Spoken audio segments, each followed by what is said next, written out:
I'm Max Brantley with the Arkansas Times on Tuesday, November 10th.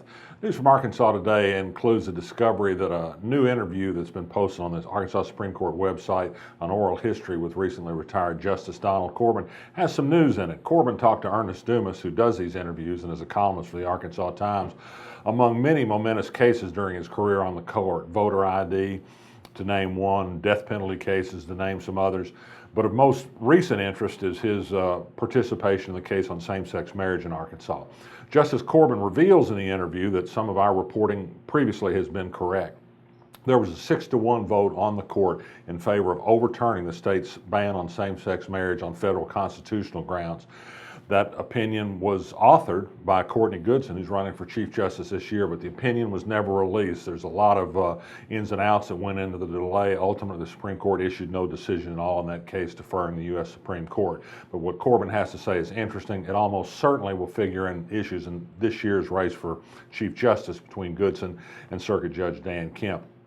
I said yesterday on here that Sean Womack had escaped without an opponent in the other race for an open Supreme Court seat. That proved to be incorrect. In the last 15 minutes, 2 potential candidates turned up, one seated to Little Rock lawyer Clark Mason, and he will face Womack in the race for that open Supreme Court seat. This is going to be a classic race between Womack, who will be the Chamber of Commerce candidate because of his opposition to damage lawsuits. He's a big tort reform proponent, so-called.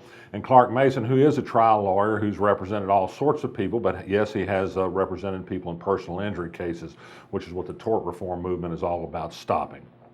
That case will be exciting. It may be one of the hottest races on the ballot. There almost certainly will be money from outside groups spent on TV advertising. Elsewhere around the state, the U.S. Attorney in Little Rock, Chris Thrier, went to Helena, West Helena today to announce still more arrests. 47 people have been charged in a variety of violations in the Operation Delta Blues: drug charges, gun charges, some food stamp fraud charges. No law officers were indicted this time.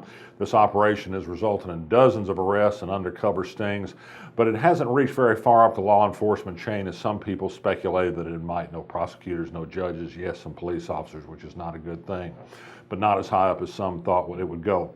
Interesting article today in the Marshall Project about efforts by the Pulaski County Jail, the biggest local jail in the state, to provide better OBGYN service to its female inmates who've been having a high rate of miscarriages because of inadequate medical treatment. They've got a telemedicine program in the offing with UAMS to provide better prenatal care for women who are in jail. This is interesting on the heels of a legislature that has stood in the way of telemedicine, particularly for women hoping to end pregnancies by taking a pill under the supervision of a doctor operating by TV camera. Washington Post polling news today shows that Ben Carson, Donald Trump, and Marco Rubio aren't going anywhere. They tend to be at the top of the favorability ratings among Republican candidates. An interesting thing from Arkansas' point of view is that they're not even bothering to poll Mike Huckabee anymore. He is way down the list. Pulaski County isn't going to have much in the way of elections this year. Only 2 contested races among county officials at the JP level, that is a quorum court which governs the county. 1 race for sheriff between the incumbent, who has an easy time most likely against a libertarian candidate. Not much interest in local offices.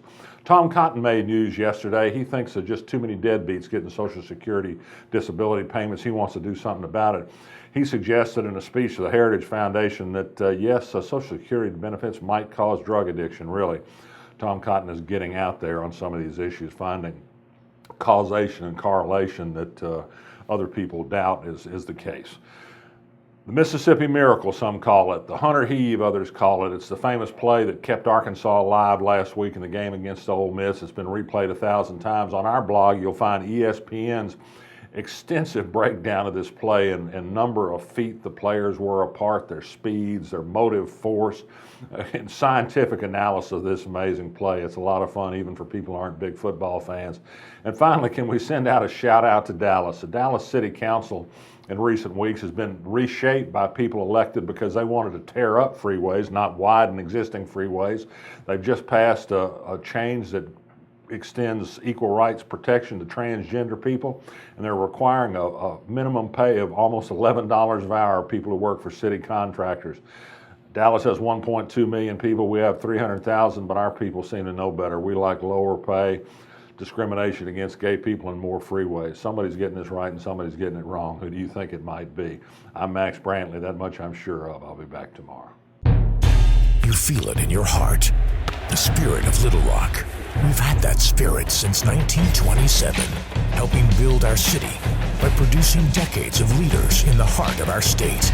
We are the heart of business and innovation, the heart of politics and government, the heart of arts and culture, and in our city beats the heart of a Trojan.